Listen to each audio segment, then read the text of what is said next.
Assalamualaikum warahmatullahi wabarakatuh. Halo semuanya, selamat datang di sini. Hari ini sesuai dengan jadwalnya, itu adalah sharing session yang kedua dengan Kak Fibrina Aquatika, reporter dari Humas UNESA tentang komunikasi dan kehumasan untuk milenial selama pandemi.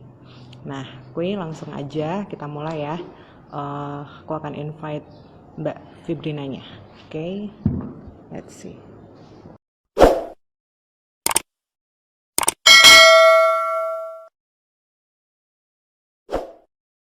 Ya wes.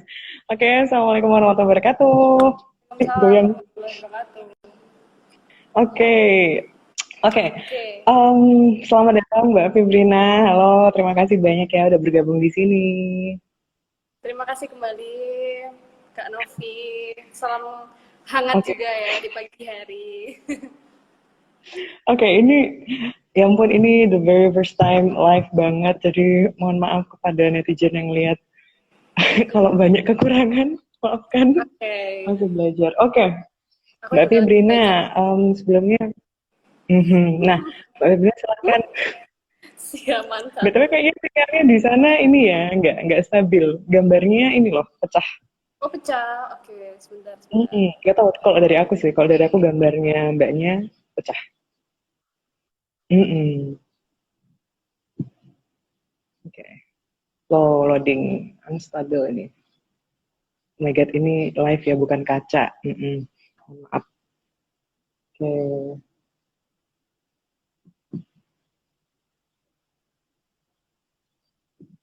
Halo,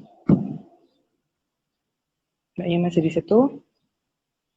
Oke, Mbak Fibrina, Mbak Fibrina Aquatika ya. Ini bukan adiknya Aquaman ya?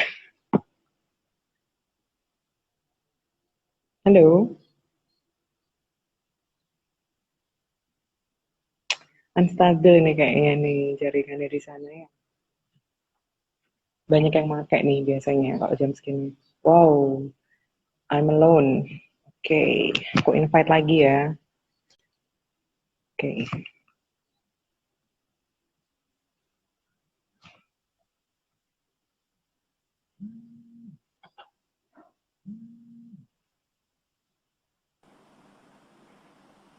oke.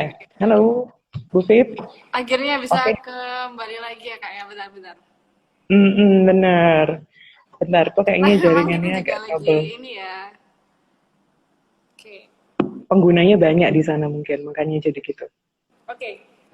Wah, agak gelap gak apa? Oke, nggak apa-apa, it's okay. Oke, kita mulai aja ya. Makasih banyak nih buat Mbak Fibrina yang udah meluangkan waktunya di sini, ya.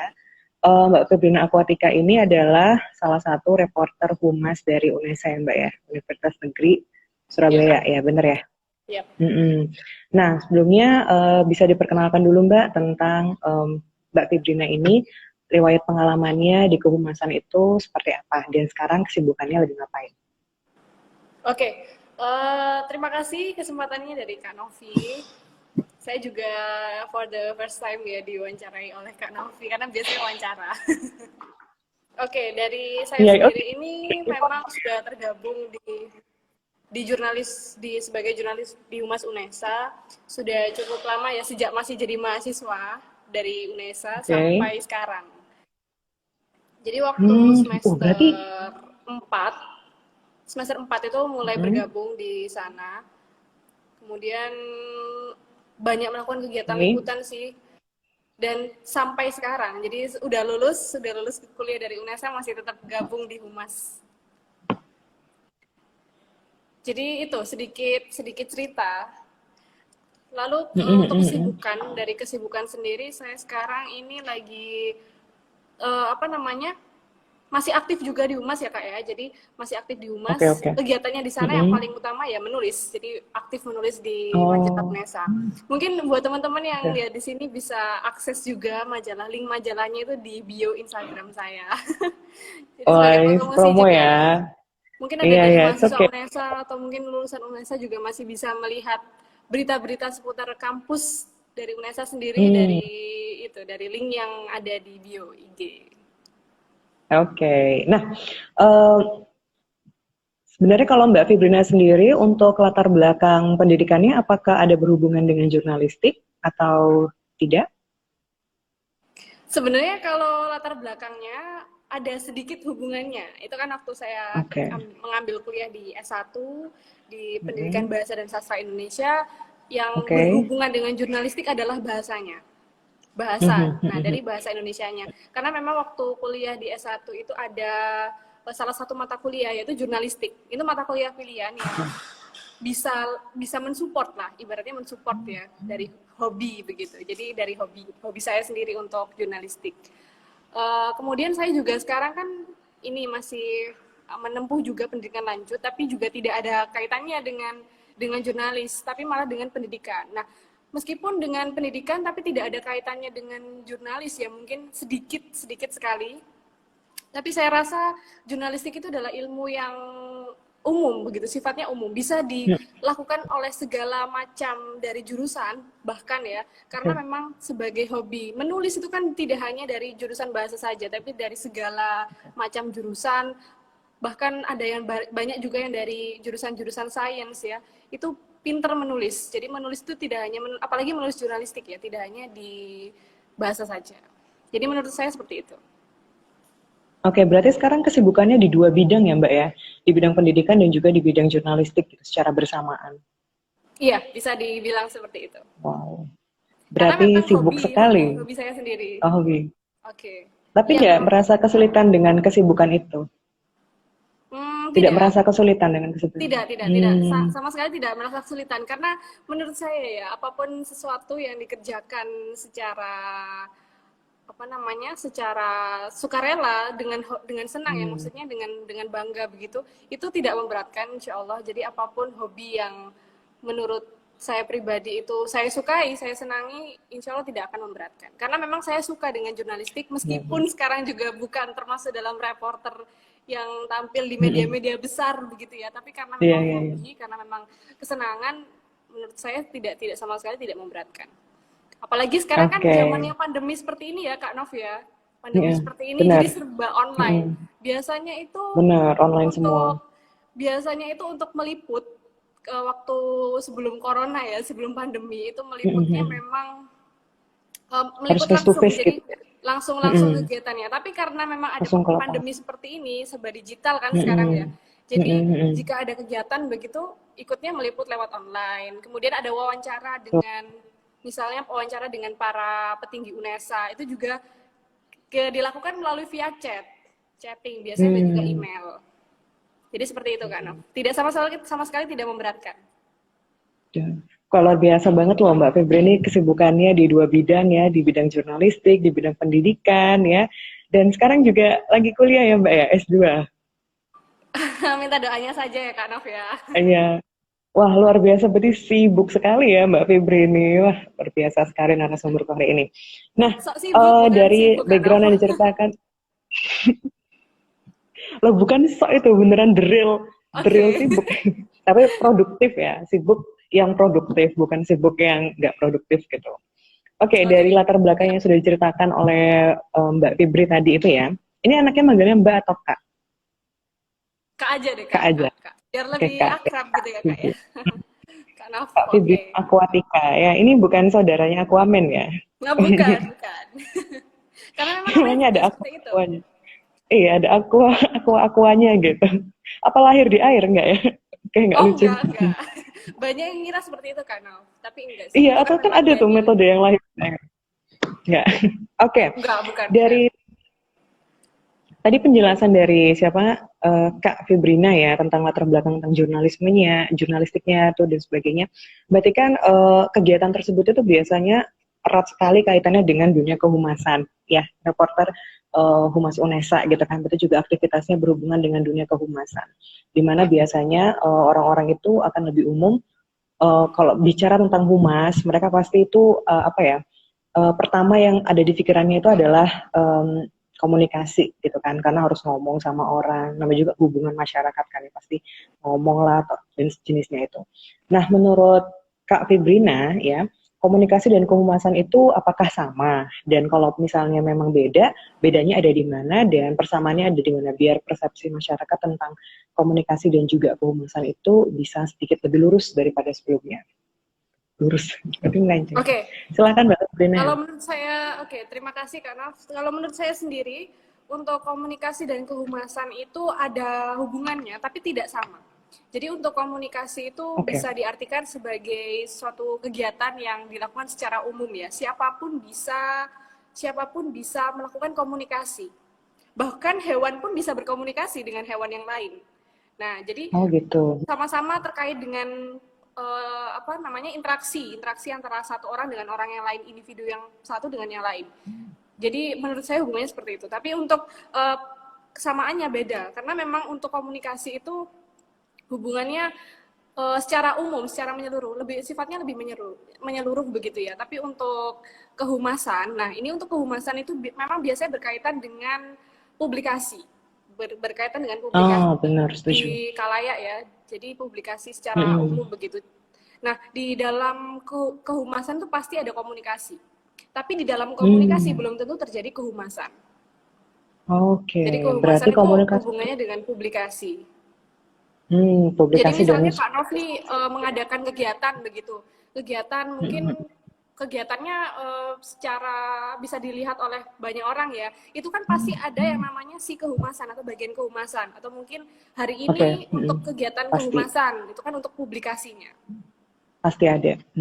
Jadi Benar, seperti ya itu. Nah, benar. untuk hubungannya dengan jurnalis, saya sebagai jurnalis di Humas Unesa juga kurang lebih seperti itu. Karena memang jurnalis ini di bawah naungannya Humas Unesa. Jadi berkaitan dengan publikasi Unesa keluar ke dunia luar, maksudnya ke Indonesia secara umum dan juga intinya keluar ya. Karena memang jika ada kegiatan-kegiatan yang melibatkan Unesa, itu biasanya dari pertama hubungannya dengan Humas Unesa juga. Humas Unesa dulu. Karena contohnya waktu kapan hari dari Unesa sendiri dari awal pandemi ya itu kan ada mahasiswa dari Unesa yang memang berada di Wuhan untuk pertukaran pelajar ya itu Oh, pada oh iya awal-awal iya, pandemi. beritanya rame tuh.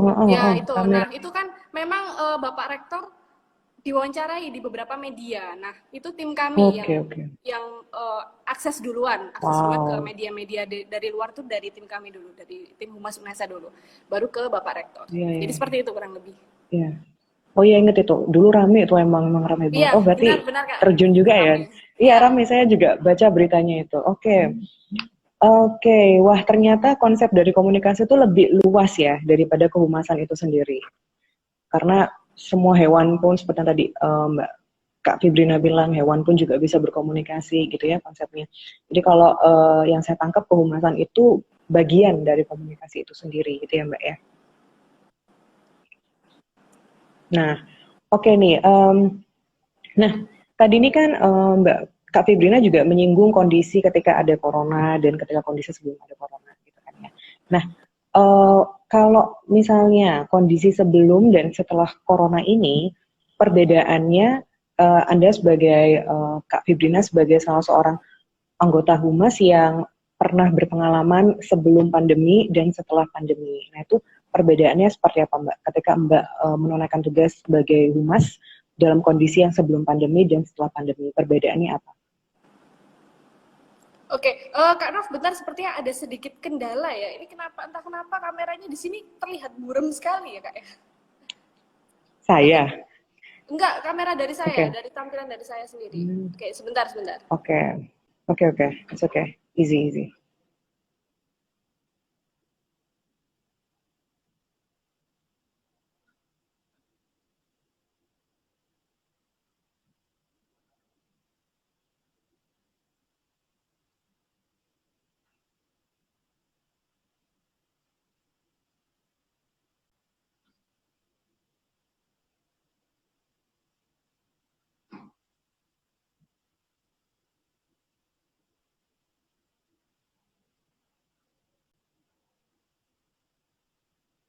Oke, sepertinya ada masalah ya dengan jaringan. Oke, saya akan coba untuk invite lagi ya.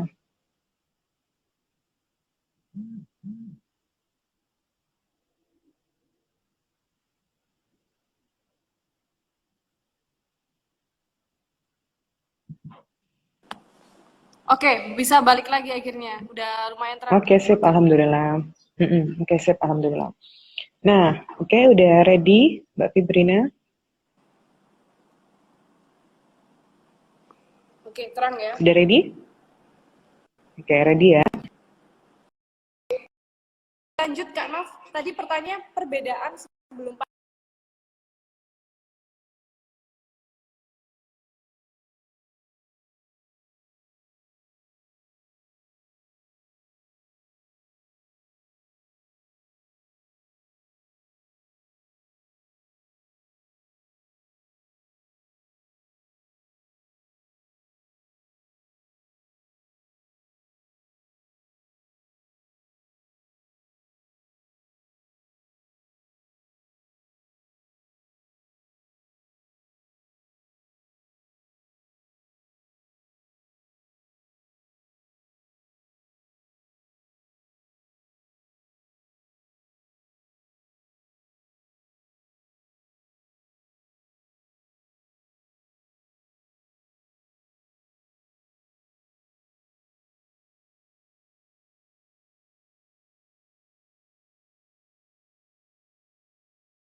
Oke.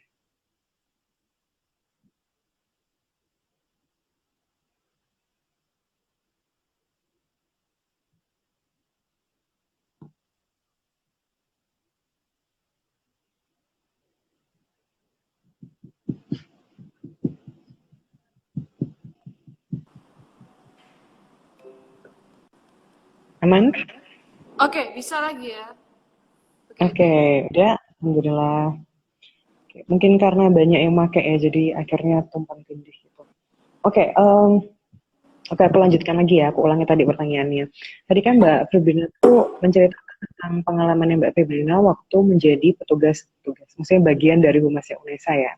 Nah, tadi juga Mbak Febrina menceritakan tentang pengalamannya sebelum dan setelah ada pandemi. Nah, memangnya perbedaan di antara kedua kondisi ini apa Mbak ketika Mbak bergabung sebagai bagian dari Humasnya UNESA?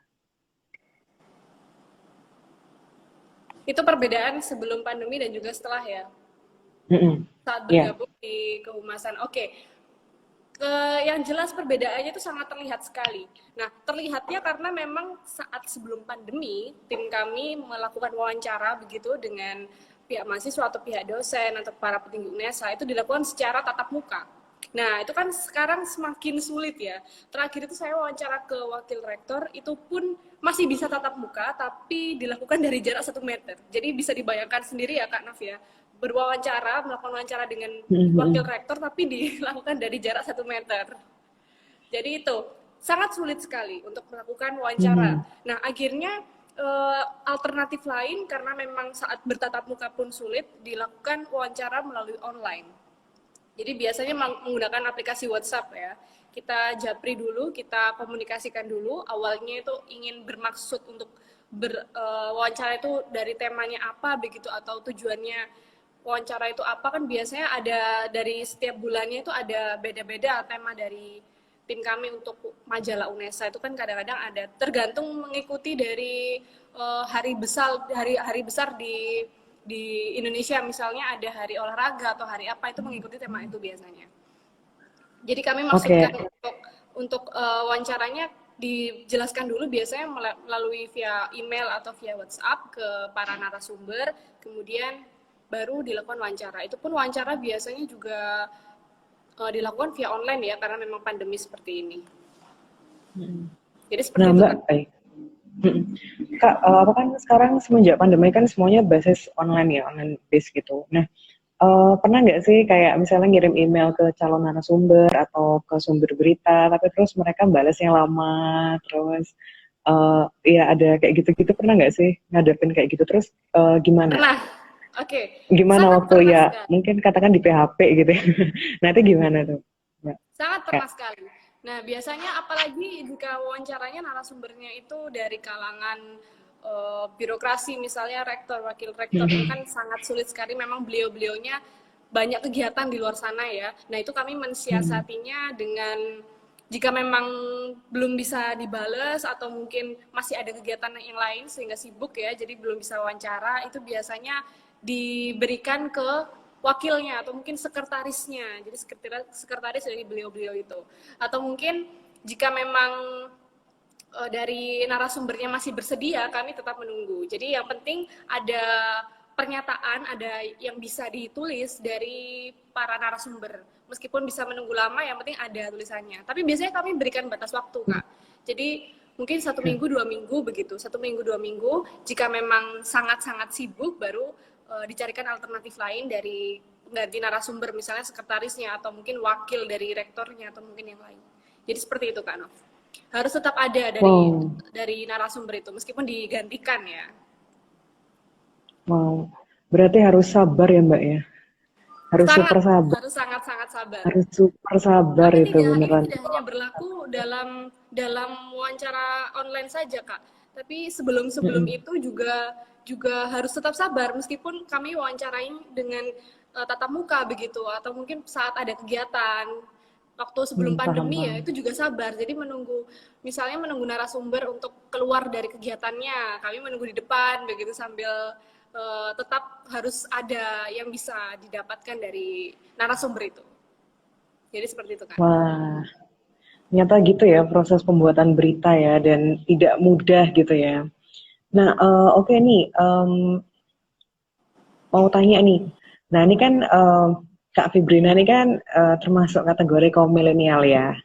Nah, gimana sih Mbak tips-tips atau cara agar komunikasi atau informasi, publikasi, dan sosialisasi yang kita sampaikan ke teman-teman milenial ini bisa efektif dan bisa mereka tangkap maksudnya gitu. Jadi gaya seperti apa, gaya komunikasi seperti apa yang disukai sama anak-anak milenial sekarang agar informasi atau berita yang disajikan itu bisa mereka tangkap.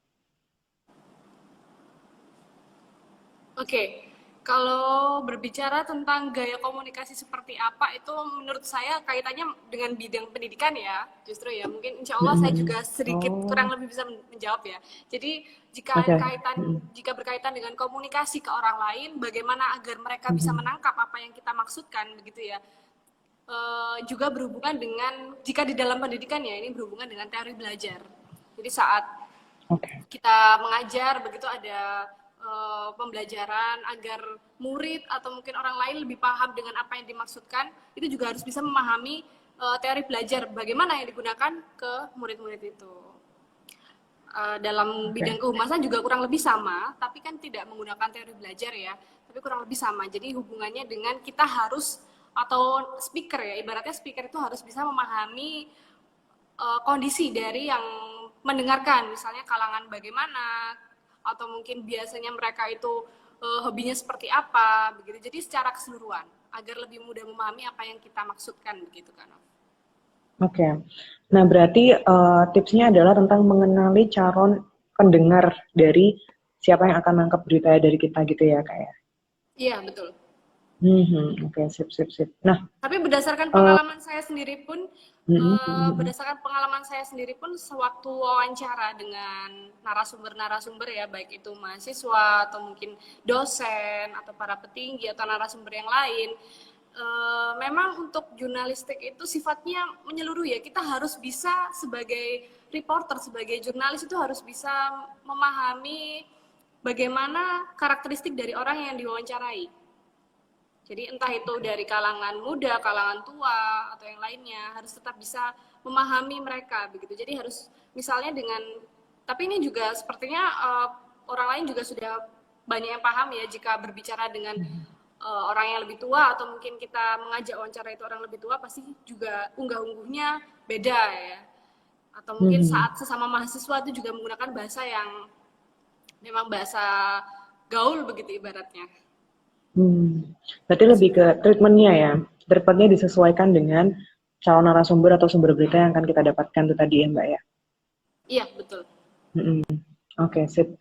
Terima kasih banyak. Dan tadi kan, Kak Fibrina kan cerita kalau misalnya harus nunggu jawaban dari narasumber lah, atau sampai harus ganti narasumber kalau misalnya memang benar-benar di PHP kayak gitu kan.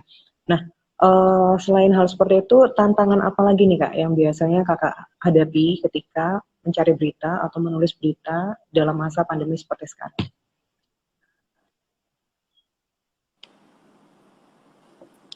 Oke, tantangannya itu yang pasti untuk menulis ya, itu kan di mana-mana orang juga kayaknya sama sih punya punya rasa males begitu ya Kak ya. Jadi yang paling utama itu pasti faktor yang sangat-sangat mengganggu itu adalah rasa malas. Pasti di mana-mana saya juga yakin jika akan menulis, apalagi menulis artikel, menulis buku dan lain sebagainya, ibaratnya menulis ya, itu pasti yang paling dilawan adalah rasa malas. Jadi itu tantangan sekali ya menurut saya. Kemudian yang kedua adalah bagaimana kita sebagai jurnalis itu saat memberitakan atau membuat suatu artikel itu lebih mudah dipahami oleh para pembaca begitu. Jadi biasanya kan ada juga yang memberitakan itu to the point begitu ya. Ada juga yang dari ada ibaratnya ada basa-basinya gitu Kak. Jadi gimana caranya mengatur bahasanya agar bisa dipahami tapi juga tidak membuat orang lain atau pembaca itu menjadi bosan gitu. Benar. Jadi Berarti ini ya apa tantangannya justru dari dalam diri ya, malas apa enggak gitu. Iya, itu faktor utama. Oke. Nah, ada pertanyaan lagi nih. Kan apa ya? Entah itu rapat ya atau pelajaran di sekolah misalnya, itu kan ketika bertatap muka saja itu sering banget terjadi yang namanya miskomunikasi atau ketidakpahaman ya kan. Hal-hal seperti itu tuh zaman dulu sering terjadi walaupun kondisinya adalah tatap muka. Nah, apalagi sekarang yang ketika kondisinya itu semua serba online gitu ya. Sehingga serba online, jadi gimana caranya agar apa yang kita soundingkan, apa yang kita publikasikan ke publik ya, itu bisa dipahami dengan benar gitu. Kemudian gimana caranya agar kalau misalnya kita ikut rapat itu kontennya itu bisa ditangkap sama yang mengikuti rapat dan pelajaran yang disampaikan oleh para pengajar itu bisa diterima oleh murid-muridnya. Nah itu gimana Kak cara yang efektif agar komunikasi antar tim itu bisa tetap solid walaupun kondisinya sekarang ini udah semuanya online based atau based on online kayak gitu. Kalau menurut saya sendiri yang paling utama kuncinya adalah rasa toleransi Kak. Jadi sebagai manusia itu kan pasti ada rasa toleransi ya dengan orang yang lain, dengan manusia yang lain begitu. Jadi rasa toleransi itu harus lebih tinggi daripada hal apapun. Apalagi di zaman serba digital seperti ini, adanya pandemi yang mengharuskan komunikasi itu terjadi lewat dunia maya, dunia online begitu. Jadi harus lebih toleransinya harus lebih tinggi karena kadang-kala jika ada yang toleransinya kurang saat memperoleh informasi atau saat memperoleh hal yang lain itu gampang diterima. Contohnya adalah hoax. Itu kan gampang diterima kadang-kala ya. Jadi orang salah kaprah dengan hoax itu dianggap benar padahal itu ternyata hoax begitu. Karena sudah toleransi terhadap berita itu sangat tinggi begitu. Nah, harusnya memang memiliki rasa toleransi ya, atau mungkin yang lain saat ada kita berbicara dengan orang lain atau berbicara dengan narasumber saat wawancara ya. Nah, kemudian kita sebagai jurnalisnya tidak punya rasa toleransi, memaksakan kehendak kita untuk segera selesai, misalnya dikejar deadline ya, karena memang di kehumasan itu sering terjadi seperti itu. Mengumpulkan artikel di tanggal sekian, itu kan dikejar deadline ya Kak ya. Jadi gimana caranya agar kita juga bisa toleransi kepada narasumber, bahwa narasumber kegiatannya tidak hanya wawancara dengan kita, tapi juga punya kegiatan yang lain. Jadi kunci utamanya adalah rasa toleransi. Agar tidak terjadi miskomunikasi, agar tidak mudah juga menerima berita hoax di sana, di luar sana gitu. Karena saya melihat itu sekarang berita hoax itu sangat mudah diterima ya oleh orang-orang. Bahkan di media sosial apapun. Karena adanya berita hoax yang menyebar itu mudah diterima baik begitu oleh orang-orang. Padahal itu berita bohong, padahal itu berita hoax gitu. Jadi itu sih Kak menurut saya. Gitu, berarti intinya harus toleransi ya, harus sama-sama toleransi. Kondisi sekarang lagi nggak kondusif, jadi sama-sama harus ngerti sehingga konten yang mau disampaikan, entah itu di rapat atau di sekolah gitu ya atau di media manapun itu bisa tersampaikan dengan efektif dan nggak ada yang namanya miskom gitu ya. Jadi lebih ke toleransi tadi ya kak ya. Iya, Oke, betul sekali. ini ada pertanyaan titipan dari netizen ya. Jadi nih pertanyaan yang pertama, Kak saya punya event mau promo selama pandemi. Nah gimana caranya promo yang efektif biar acaranya rame? Ya benar. Oke, kalau menurutku sendiri sih untuk promo itu yang paling penting itu juga komunikasi ya. Karena bagaimana caranya agar kita bisa mengajak orang lain Benar. untuk melihat acara kita, untuk ikut serta dalam acara kita. Karena memang yang paling penting itu kembali lagi dalam komunikasi. Dan menurutku sendiri untuk komunikasi itu jika itu berkaitan dengan iklan ya, berarti berkaitan dengan promosi ya. Nah, di bahasa Indonesia itu ada yang namanya bahasa persuasif, kata-kata persuasif. Oke. Jadi kalian gimana pun caranya bisa mengajak orang sebanyak mungkin, bisa mengajak orang untuk mengikuti, untuk turut serta dengan acara yang kalian buat begitu. Tapi harus diingat tidak boleh memaksakan kehendak. Jadi bahasa persuasif itu boleh kita mengajak orang sebanyak apapun, untuk mengajak secara mungkin di media-media juga sudah banyak ya, di media sosial, di media apapun itu, di internet kan sudah banyak ya. Tapi yang paling penting adalah jangan sampai memaksakan. Jadi persuasif memang itu ada di bahasa Indonesia ya, sebagai salah satu kata-kata yang atau kalimat-kalimat kata-kata yang bisa mempengaruhi, bisa mengajak orang lain, tapi tetap tidak boleh memaksa. Jadi yang paling penting itu dalam promosi itu bahasa persuasif atau mungkin ajakan kalian bisa ditingkatkan intensitasnya, tapi tetap harus tidak boleh memaksa. Kemudian menurutku juga untuk promosi itu juga komunikasi tadi ya yang sudah aku sampaikan di awal Kak. Jadi komunikasi itu memang yang paling penting saat akan melakukan promosi. Dan menurutku juga untuk sekarang ini kan serba digital ya, apapun media yang bisa untuk promosi itu kan sudah sangat banyak itu bisa dimanfaatkan. Jadi jangan hanya mengandalkan media-media yang berbayar misalnya, harus promosi di mana agar mungkin terlihat berbayar jadi menjanjikan. Nah, itu jangan terlalu percaya juga, tapi manfaatkan media-media yang memang sudah ada sekarang, karena sudah sangat banyak sekali, serba digital sekarang ya, jadi apapun itu bisa dimanfaatkan. Bahkan sekarang ini kan juga banyak orang menggunakan media aplikasi WhatsApp itu sebagai ajang promosi. Nah, itu juga bisa dimanfaatkan. Jadi apapun di dunia sekarang, di dunia yang serba digital, aku rasa sudah sangat banyak Kak untuk membantu, untuk mendukung promosi-promosi dari kegiatan apapun itu. Jadi seperti itu. Broadcast gitu udah mulai banyak ya. Iya, betul sekali. Ya, Karena memang jadi tidak seperti zaman dulu Kak. Kalau zaman-zaman gitu ya Kak. Oke, zaman dulu mungkin butuh koran ya, jadi koran itu sebagai Iya media yang benar, butuh diandalkan pada koran, zaman butuh dulu. Sekarang poster. tidak terlalu menggantungkan itu. Oke. Nah, pertanyaan kedua dari netizen nih Mbak. Kak, kalau kepribadian introvert bisa nggak punya karir di bidang komunikasi dan kehumasan? Kalau dia karakternya introvert, bisa nggak? Oke, untuk karakter introvert tidak perlu merasa insecure ya. Misalnya ada yang ingin menjadi seorang jurnalis, tapi dia introvert. Nah, tidak perlu merasa insecure. Siapapun bisa menulis, siapapun bisa menjadi jurnalis. Asalkan punya minat yang tinggi, punya pengetahuan yang luas, siapapun itu bisa. Karena jurnalis sendiri tidak hanya tampil di depan layar.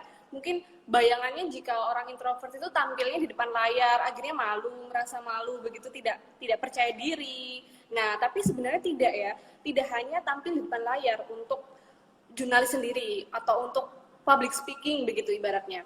Tapi juga bisa menulis. Nah, menulis berita, menulis artikel, menulis apapun itu kan tidak membutuhkan keterampilan untuk berbicara di depan publik ya. Jadi paling berbicara juga ke narasumber begitu.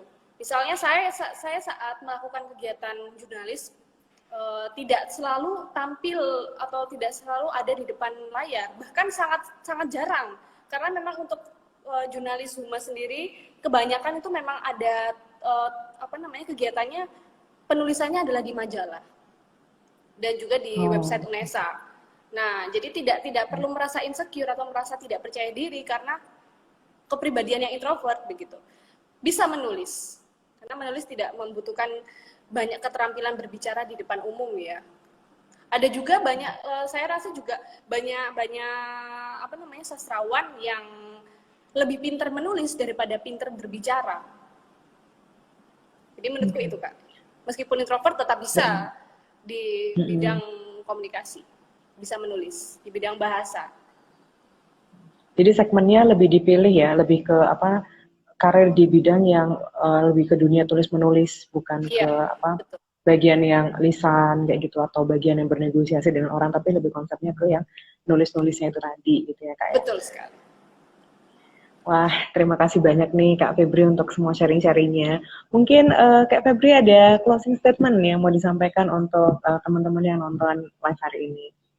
Oke, sebelum itu Kak mau nanya, di sini sepertinya juga ada sedikit kendala ya, dari tadi muter-muter di sini, ada ikon muter-muter.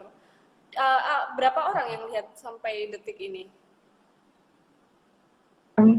Harus dibicarakan. Karena di sini tidak terlihat. Oke, tidak apa-apa. Oh gitu. Sepertinya juga sedikit Tadi kendala sempat ya. tadi pernah 20, sekitar 20-an lebih. Kita juga masih belajar Kak, Iya. Iya, masih nyobain sih ini. pertama kali. Oke, mungkin sebelum kita akhiri, dari Kak Fibrina mungkin ada closing statement yang mau disampaikan ke teman-teman yang lagi nonton.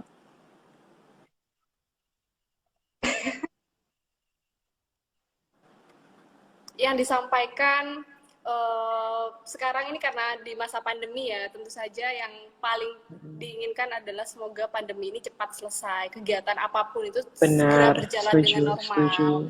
Dan menurutku siapapun itu yang berminat di bidang kehumasan, di bidang kebahasaan, di bidang komunikasi, tidak perlu merasa insecure atau tidak percaya diri dengan kemampuan yang dimiliki. Karena apapun bidang yang kalian inginkan, selagi kalian itu punya minat yang kuat, selagi mempunyai hobi yang memang harus dicapai, itu insya Allah bisa. Intinya harus tetap usaha dan juga berdoa. Wah, terima kasih banyak nih Kak Fibrina atas sharingnya, itu bermanfaat banget. Karena ini isu yang penting banget ya. Tapi saya juga ini masih belajar ya Kak ya, jadi jangan anggap isu yang sangat-sangat wow begitu. Sama-sama belajar bareng, pinter bareng ya. Mungkin saya juga ingin bertanya Kak Novi sedikit. Jadi saya narasumber sekarang. Kak Novi juga sepertinya pinter dalam hal berbicara. Apakah juga pernah bercita-cita ya menjadi dalam bidang komunikasi begitu ya Kak ya? Karena sepertinya sangat lihai berbicara Kak Novi. Waduh, mohon maaf tidak ada uang kecil. Saya patut berikan aplaus yang banyak nih untuk Kak Novi. Oke, kenapa jadi saya? Narasumbernya siapa di sini ya? Tidak apa-apa, kan sama-sama berbagi ilmu. Waduh, oke. Sekali lagi aku pengen ngucapin makasih banyak ya untuk Kak Febri, untuk waktunya di sini, untuk sharingnya luar biasa bermanfaat, karena ini isunya bener-bener lagi in banget ya tentang komunikasi, karena kan sekarang serba online, orang tuh bertanya-tanya gimana ya bisa promo, bisa ngomong, bisa ngasih informasi itu dengan lebih utuh. Banyak banget orang yang request tentang tema itu gitu. Jadi thank you so much buat Kak Febri ya udah di sini, dan semoga bermanfaat videonya. Terima kasih. Amin, semoga bermanfaat ya. Waalaikumsalam. Aku udah yang jawab. Oke. Alhamdulillahirrahmanirrahim, kita sudah mengakhiri sesi live sharing session dengan Kak Fibrina Aquatica dari Reporter Humas Unesa. Semoga video ini bisa bermanfaat dan bisa menambah ilmu buat kita semua. Akhir kata, aku Nonop undur diri. Boleh minta saran-sarannya. Nanti aku akan post live ini di IGTV. Jadi mungkin kalau teman-teman yang bakalan kasih saran-saran, mau ngasih saran atau apapun, silahkan, monggo, sangat terbuka. Dan terima kasih banyak untuk waktunya buat yang udah nonton. Semoga video ini bermanfaat. Assalamualaikum.